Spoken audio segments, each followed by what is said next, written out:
Passez vite à autre chose, parce qu'une grande échéance arrive, et ce sera face à Arsenal ce mardi soir à 21h. Hola a todos y a todas, j'espère que vous allez bien. C'est Bakikune de Madrid. On se retrouve pour une nouvelle vidéo à propos du Real Madrid et on va se projeter justement sur ce quart de finale aller de la Champions League entre le Real Madrid et Arsenal. Vamos!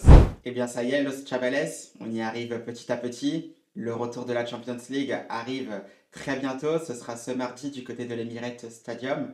Le Real Madrid qui affrontera Arsenal. Donc, un gros match entre deux belles équipes. C'est vrai qu'il n'y a pas eu beaucoup de confrontations entre les deux équipes. On se rappelle notamment déjà d'une part de ce fameux but mythique de Thierry Henry au Santiago Bernabéu. D'ailleurs, c'est vrai que c'est assez marquant puisqu'on avait vu cette scène dans un des plus grands films sur le football. C'était le film Goal 2 justement avec Santiago Munez où on reproduit justement cette action de Thierry Henry face au Real Madrid. Donc voilà, scène mythique entre les deux clubs, donc ça fait extrêmement plaisir de les voir se retrouver et on espère que ce sera effectivement un beau match. Et surtout, j'espère une qualification du Real Madrid donc, qui sera le prochain mercredi donc, pour ce quart de finale retour du côté du Santiago Bernabéu. Donc voilà, j'espère que ça va jouer en notre faveur. Donc on va se projeter donc tranquillement sur ce match-là entre le Real Madrid et Arsenal. On va commencer par le Real Madrid bien évidemment qui sort effectivement d'une contre-performance ce samedi. C'était à la maison au Santiago Bernabéu face au CF Valencia. Vous pouvez voir d'ailleurs sur ma chaîne YouTube, j'ai fait justement un débrief de ce match-là où j'étais vraiment très déçu de la performance du Real Madrid. Cependant, un Real Madrid aussi qui était très fatigué, qui a payé cash justement déjà d'une part sa contre-performance face à la Real Sociedad en demi-finale retour de la Copa del Rey. Donc voilà, un Real Madrid fatigué qui n'aura pas réussi à faire cette différence. Alors il y avait peut-être certainement un concours aussi de circonstances, puisque peut-être que le CF Valencia, à deux reprises, devait certainement se retrouver au minimum à 10 contre 11. Ça n'aura pas été le cas, et du coup le Real Madrid l'a payé cash.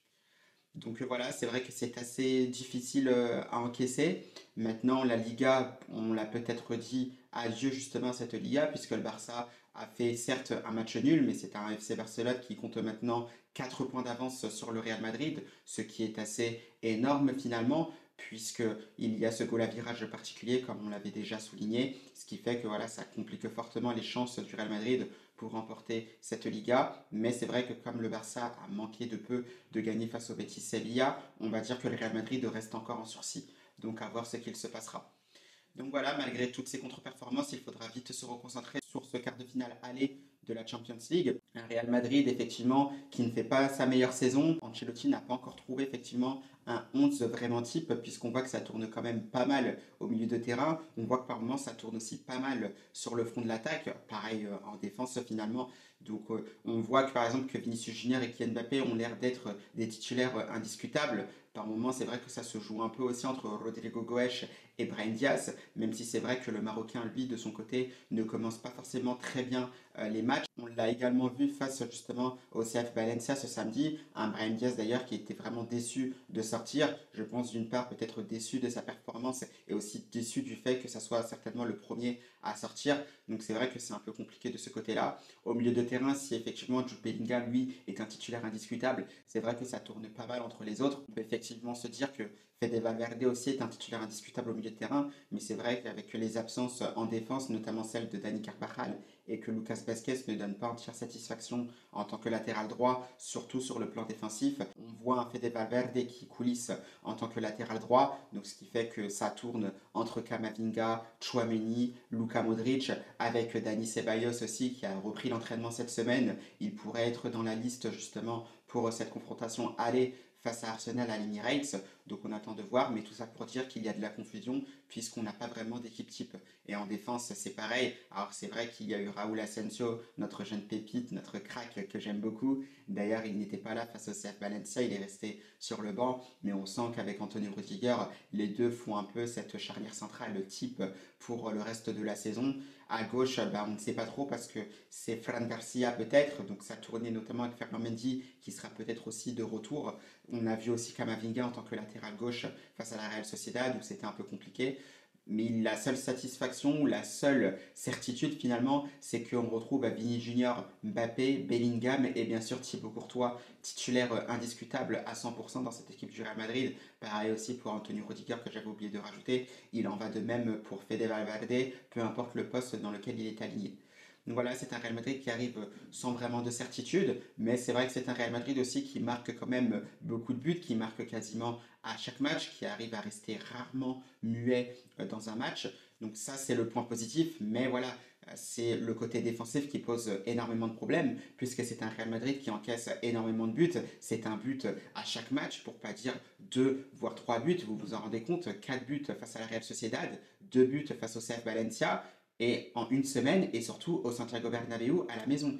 Donc c'est un Real Madrid qui n'a aucune certitude. Et là, attention, parce que vous arrivez du côté de l'Emirates, je peux vous l'annoncer direct, Arsenal, ça va être très dur. C'est une des meilleures équipes de Première Ligue. Alors certes, les hommes de Mikel Arteta sont nettement en retard en Première Ligue, où Liverpool va certainement être sacré champion d'Angleterre. Mais voilà, c'est un Arsenal qui est très cohérent. On le voit parce que ça va être très très fort, notamment au milieu de terrain. Et je pense que ça, Jude Bellingham pourra certainement en témoigner, parce qu'on va retrouver certainement Declan Rice avec évidemment Martin Odegaard. On sait que Declan Rice est très très fort, qu'il met aussi beaucoup d'intensité, un impact physique très présent. Il a aussi une très bonne qualité technique, donc il faudra être très vigilant, il faudra être costaud au milieu de terrain dans cet entrejeu-là pour que le Real Madrid puisse rivaliser avec les Gunners d'Arsenal, parce qu'on le sait, notamment dans les gros matchs aussi, si sur un match nul, effectivement une victoire peut se jouer sur un coup de pied arrêté, ça se joue aussi sur les batailles du milieu de terrain, et là le Real Madrid devra être très costaud, tout en sachant qu'il y a un joueur qu'on connaît très bien à la maison madrilène, c'est Martin Odegaard qui est passé par le Real Madrid,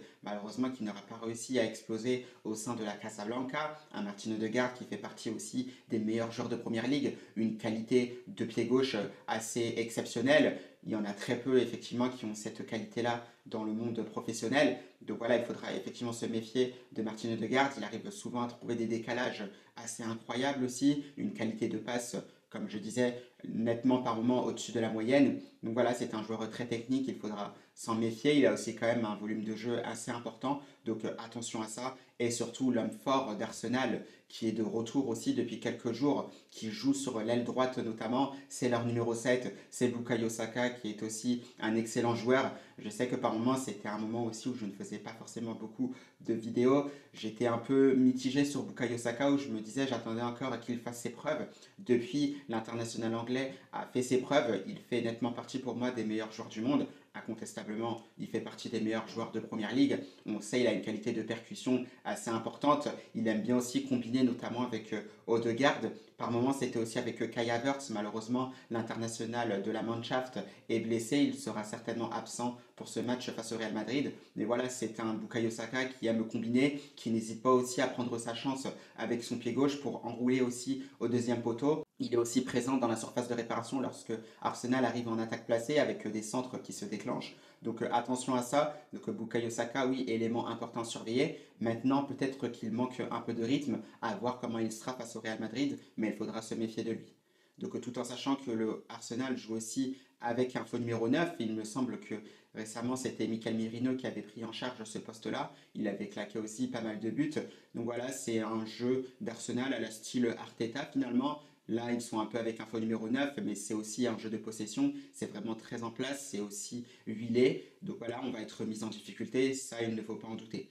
À gauche, on peut retrouver aussi Gabriel Martinelli aussi, qui est très intéressant aussi dans la percussion. Donc voilà, Lucas Vazquez, je ne sais pas si ce sera lui. Moi, je vois plus Fede Valverde pour contenir les assauts justement du Brésilien. Parce qu'effectivement, avec Martinelli, ça va aussi très très vite sur ce côté gauche-là. Il faudra être très méfiant.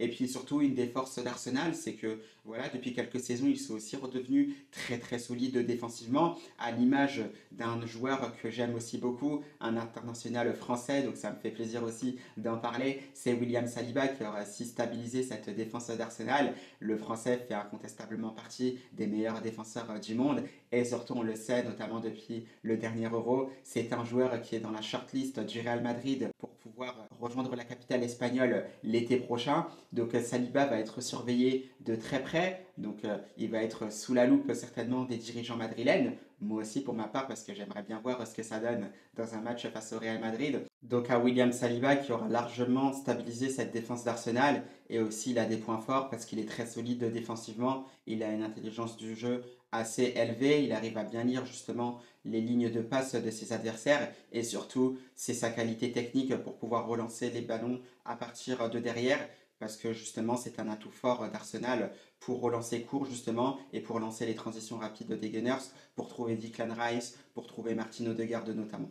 C'est l'un des joueurs dont il faudra se méfier aussi côté Gunners, c'est évidemment William Saliba. Et j'en reviens justement parce que certes, c'est vrai que Gabriel apparemment est blessé, il sera absent aussi pour cette double confrontation face au Real Madrid. Mais on le sait, le Real Madrid est en difficulté défensivement, notamment sur coup de pied arrêté. Vous l'avez certainement vu face au CF Valencia, un Real Madrid qui a fait de grosses erreurs justement sur ce but sur corner de la part de Diakabi. Et sur ça, face aux Gunners, il faudra se méfier parce que c'est une équipe qui marque aussi beaucoup sur coup de pied arrêté.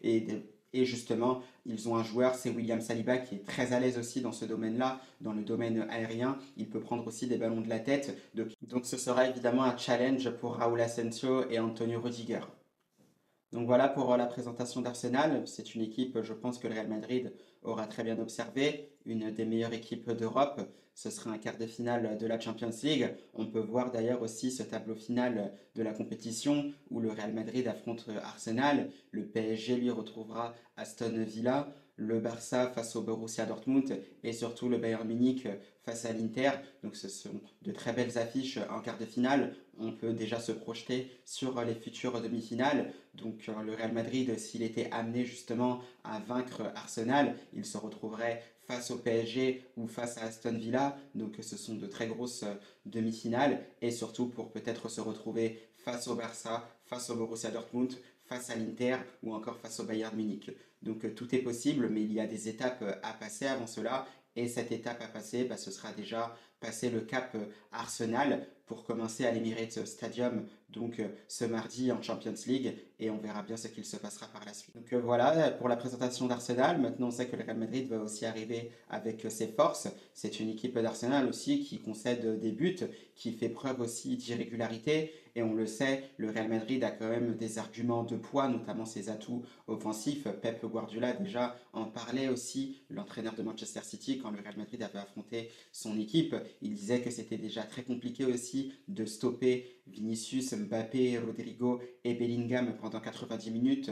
Donc si on rajoute le double, notamment pour le match retour, c'est vrai que c'est compliqué de les garder muets pendant deux confrontations. Donc le sait, le Real Madrid va avoir des opportunités et il faudra les saisir au bon moment. Mais ça, je ne m'inquiète pas trop parce que même si le Real Madrid est dans une passe difficile en Liga, il est capable de faire cette différence en Champions League parce que la Champions League, quoi qu'on puisse dire, c'est la compétition du Real Madrid et ils peuvent faire cette différence à tout moment. C'est vrai que par moment, j'imagine un peu aussi ce scénario où je m'attends à ce que Arsenal ait le ballon, Arsenal domine un peu même ce Real Madrid et le Real Madrid justement sur la moindre opportunité qu'ils auront, ils vont effectivement punir cette équipe d'Arsenal. Donc je me mouille un peu, effectivement, c'est le scénario que je vois. Est-ce que ça va se passer comme ça? Eh bien, on verra bien parce que ça reste quand même la Champions League. On a vu quand même de belles surprises cette saison. Et finalement, cette surprise aussi, elle peut arriver pour le Real Madrid. Il faudra être très vigilant, très concentré, respecter cette équipe d'Arsenal, jouer à plus de 200%. Et on espère par la suite qu'on obtiendra la qualification une semaine plus tard. Donc on attend beaucoup de cette équipe du Real Madrid, beaucoup notamment de Vinicius Junior. C'est vrai que d'une part Vinicius Junior, j'ai été un peu déçu, donc c'est vrai que sa performance elle pouvait être décevante face à Valencia. C'est vrai que comme je le disais aussi dans d'anciennes vidéos, c'est un Vinicius Junior qui joue un match sur 5, donc ce qui fait aussi que le Real Madrid peine aussi à monter en puissance parce que si Vinicius Junior est moins dedans, ça devient tout de suite plus compliqué.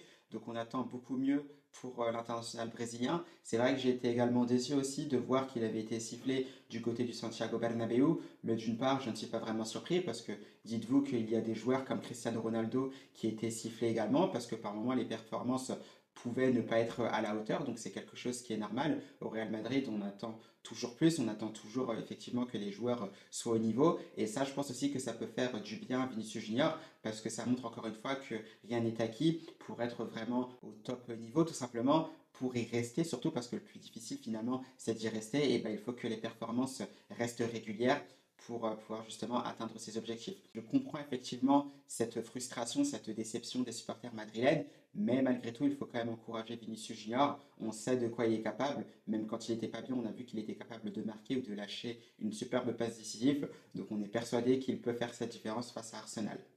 Eh bien, Los Chavales, ce sera tout pour cette vidéo d'avant-match entre le Real Madrid et Arsenal. On se retrouvera effectivement mardi soir pour le débrief de ce quart de finale aller. On espère que ce sera avec un résultat positif pour le Real Madrid pour s'offrir toutes les chances de se qualifier à la maison au Santiago Bernabéu. N'oubliez pas aussi, je crois que Carlo Ancelotti sera en conférence de presse, notamment ça devrait être ce lundi je pense peut-être plus dans la soirée. Donc on attend de voir ce que le mystère va dire, les informations qu'il va nous confirmer. Est-ce que Thibaut Courtois sera de retour titulaire dans les cages? Que sera le cas de Dani Ceballos? Est-ce que l'Espagnol sera bien de retour? Est-ce qu'il sera dans le 11 titulaire? Est-ce qu'il sera sur le banc? Qu'en sera-t-il pour Ferland Mendy? On verra bien ce que le mystère nous dira. En tout cas, nous, on se projette déjà un petit peu plus vers ce match-là et on a hâte qu'il ait lieu parce que ce sera vraiment un super match ou une partidazo donc entre deux superbes équipes. Eh bien, Los Chavales, je vous souhaite une belle fin de week-end, un bon dimanche et surtout à la Madrid.